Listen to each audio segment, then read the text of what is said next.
Hay, bilis ng panahon no. Parang kailan lang naglalaro pa kami dito sa server.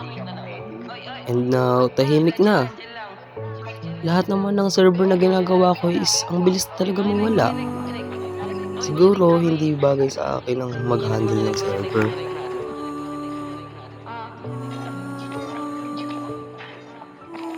Ito yung base ko. At yung kanilang bases nandito. Magaganda, may improvements at marami pang iba. Pero nasa na sila?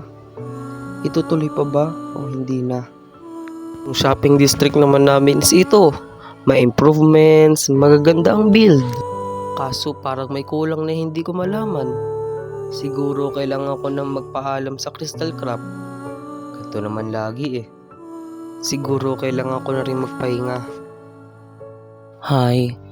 Siguro dito ko muna tatapusin at ako ay magsisimula sa bagong tahanan.